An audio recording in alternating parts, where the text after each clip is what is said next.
सुनिए ध्यान से। कल मैंने धर्म के प्रति आप लोगों से कुछ शब्दों का प्रयोग किया, जिसमें विशेष तौर पर गौ हत्या इन्वॉल्व थी कि संसार में विशेष तौर पर सबसे ज्यादा भारत में ही गौ हत्या इस समय हो रही है। ये बातें मैंने कल आपको कही। देखो भैया, कथाकार का मतलब है कथा सुनावे और जो आप दे दें वो दक्षिणा ले और चुपचाप जावे, यही नियम है ना, इसके अलावा तो नहीं। फिर मेरे को इन सब व्यर्थ की बातों में क्या मतलब पड़ा है? मुझे क्या मिलेगा? मैं कथाकार हूं ही नहीं। कौन कहता है मैं कथाकार हूं? मैं हूं ही नहीं। मैं तो सिर्फ हिंदू धर्म का छोटा सा अनुयायी हूं। जो वाणी ठाकुर जी ने हमें दी है, उस वाणी से ठाकुर जी के गीत गा गा कर आप लोगों के मन में अपने गोविंद के प्रति प्रेम जागृत करने की कसम खाली है, और बस उसी कार्य में हम लगे हुए हैं। जहां तक जितना भी दम हो सकेगा हम अपना प्रयास करेंगे। आगे आप लोगों की मर्जी मेरे प्यारे, चाहे कुछ करो या मत करो, तुम अपनी मर्जी के मालिक हो और हम अपनी मर्जी के मालिक। इसलिए बहुत अच्छा लगा कि आपने कहा कि दिल से हम आपके साथ हैं, लेकिन अकेले दिल से काम नहीं चलेगा। आपसे निवेदन, आप अपना एक बहुमत बनाइए, आप स्वयं खड़े होइए, अपने तन से सेवा करिए, धन से सेवा करिए, और जो भी ऐसे कार्य हों आप लोगों से एक और निवेदन, कोशिश ये करिए कि आप अधिक से अधिक प्रयागराज पहुंचे, अपने हाथों से उस यज्ञ में आहुति दें। जितने भी लोग संभवतः आ सके, 6 फरवरी से लेकर आगे तक ये यज्ञ होगा। आप इस यज्ञ में अपने हाथों से आहुति दें और भगवान से प्रार्थना करें कि परमात्मा गौ हत्या बंद होनी चाहिए, क्योंकि उस प्रयाग में 33 करोड़ देवी देवता वहां रहते हैं, मानव रूप धारण करके आते हैं और 1 महीने तक कल्पवास करते हैं। एक दिन की बात, ऐसे जैसे यहां कथा हो रही है वैसे ही कथा स्थल में वो पहुंच गया, और कथा स्थल में पहुंचकर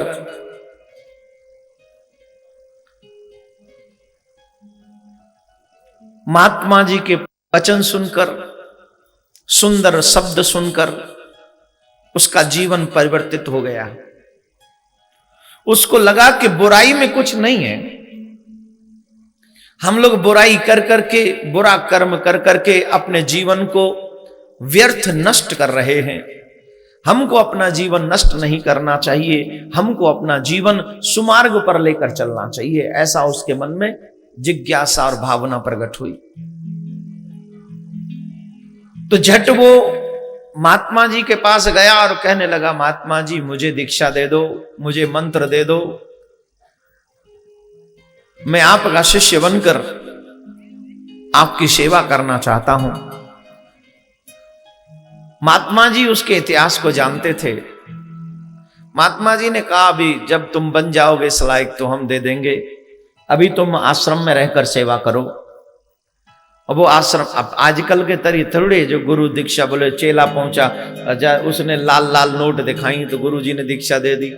पहले दीक्षा देने से पहले परीक्षा लेते थे, इस लायक है भी कि नहीं। दीक्षा का मतलब ये नहीं है कि पहुंच गए और कंठी बांध दी, उस लायक होना चाहिए। है क्या उस लायक? अगर होगा तो दीक्षा मिलेगी, नहीं तो नहीं मिलेगी। परीक्षा लेते थे पहले महात्मा जन। आजकल तो एक होड़ सी लगी है, ज्यादा से ज्यादा चेला बना दो, 10 पंडाल में भीड़ होनी चाहिए। राम भजो, हरि बोल, राधे राधे। हाँ, मेरे चेले थोड़ी हो जो जोर से बोलोगे किसी।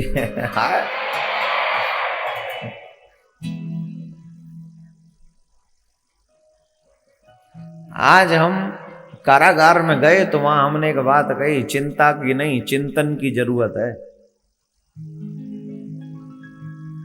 और आपसे भी कहे दे रहे हैं, बुरे कर्म कर चुके हो ये सोच के चिंता मत करो, आगे वो बुरे कर्म कैसे न हो ये चिंतन करो। जो हो गया वो हो गया, उसको आप बदल नहीं सकते। लेकिन आप चिंतन करके आगे न हो ऐसा प्रतिक्रिया कर सकते, ऐसा प्रयास कर सकते कि ये आगे नहीं होना चाहिए। अगर ये आगे होगा तो मुश्किल होगा। इसलिए चिंता नहीं, चिंतन करो। जो हो गया उसे भूल जाओ। एक बार अगर तुम भगवान के आगे प्रेम के आंसू गिरा दोगे ना, सिर्फ एक आंसू, तो तुम एक जीवन में नहीं 100 जन्मों में उतने पाप नहीं कर सकते जितना एक नाम में शक्ति है उन पापों को काट डालने की। एक नाम में इतनी ताकत है। एक नाम में उतनी शक्ति है, तो बोलो उतने पाप तो आप कर नहीं सकते। और जब कर नहीं सकते तो फिर चिंता की कोई बात नहीं, चिंतन की बात है। चिंतन होना चाहिए। चिंतन करो कि जो हो गया, जो गलत हुआ वो नहीं होना चाहिए, जो अच्छा हुआ उसकी पुनरावृत्ति बार बार होनी चाहिए। ये चिंतन जरूरी है। तो पहले साधु महात्मा परीक्षा लेके दीक्षा देते थे। उन्होंने कहा पहले आश्रम की सेवा करो, ये करो, वो करो, ठीक है, लग गया सेवा में। कुछ समय बाद फिर उसने कहा महाराज अब नहीं रहा जाता, अब तो दीक्षा दे दो आप, मन करता है। महात्मा जी उनकी और परीक्षा लेना चाहते थे। महात्मा जी ने कहा एक काम कर, एक सूखी उनको छड़ी पकड़ा दी, लकड़ी की थी, सूखी हुई थी, और कहा इसको लेके तू तीर्थ में चला जा। ध्यान से सुनोगे तो समझ में आ गई, इधर उधर ध्यान लगाओ कछु नहीं आ रही समझ। ध्यान लगाओ है।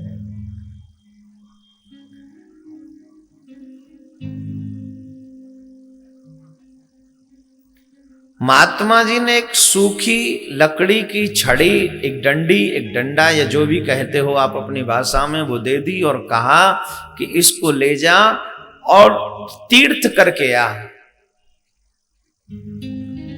जब तीर्थ करते करते ये लकड़ी हरी हो जाए, इसमें डालियां फूटने लगे, उस वक्त मेरे पास आइयो, मैं तुझे दीक्षा दे दूं। वो चला। गुरु आज्ञा वाले सी। गुरु की आज्ञा सर्वोपरि है, सर्वश्रेष्ठ है। जो गुरु आज्ञा दे दे उसका निश्चित तौर पर पालन करना चाहिए, ऐसी भावना होनी चाहिए। गुरु का मतलब ये नहीं है कंठी बांधी और चल पड़े।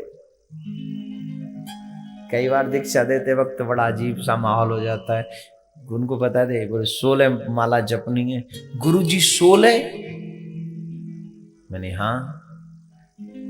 गुरु जी अगर 16 ना हो तो जितनी हो जाए भाई, ज्यादा ज्यादा करना। बोल, मैंने कहा कम से कम 11 कर लेना। बोले 11 ना हो तो? बोले कम से कम 7 कर लेना। बोले इतनी ना हो तो? मैंने कम से कम 5 कर लेना। इतनी ना हो तो? मैंने कम से कम 2 तो जरूरी है। वो भी ना हो तो? मैंने कहा प्रिया कंठी माला मुँह दे जा, मैं कर लूंगा, तू घर बैठ, तू घर बैठ, मैं कर लूंगा। तू वो नाम गोद दे जा कि मेरा ये चेला है, या के नाम की इतनी माला मुंह करनी है, मेरी ऊपर जिम्मेदारी है, तू बैठा आराम से। दीक्षा का मतलब होता है परमात्मा की शरणागति, उसको पाने की चेष्टा, वो मिलना चाहिए। आपका पति आपको कब मिलता है? जब आप उसे वक्त देते हो, जब आप उसे समय देते हो, आप उसकी सेवा करते हो। आपका बेटा आपको क्यों मानता है अपना बाप? क्योंकि आप उसे अपनी प्रॉपर्टी भी दे देते हो साहब, संपत्ति पूरी दे देते हो, समय भी देते हो, खिलाते हो, कंधे पे घुमाते हो, सब कुछ देते हो, तब जाके आपका बच्चा आपको डैडी कहता है। आसान थोड़ी है किसी से डैडी कहलवा लेना, मेहनत करने। तो दुनिया में आप जिसको वक्त देंगे मतलब आप उससे प्रेम करते हो। वैसे ही अगर परमात्मा से आपको प्रेम है तो आपको परमात्मा को वक्त देना पड़ेगा। और दीक्षा का मतलब है कि अब मैं तैयार हूं, मैं भगवान को टाइम देना चाहता हूं। That's it. यही मंत्र, यही भाव है बस।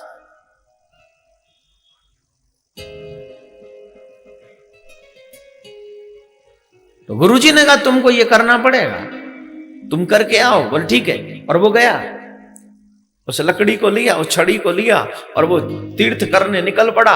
वो चलता चला जा रहा था अपने गुरु की वचन मानकर, आज्ञा मानकर, और गुरु की आज्ञा भले सी है, वो उससे सर्वश्रेष्ठ है। उस आज्ञा का पालन करने के लिए वो चल पड़े। और जब जा रहे थे तो एक रात्रि होने लगी एक जंगल में पहुंचने पर। और जब रात्रि उसे होने लगी मेरे भाई बहन,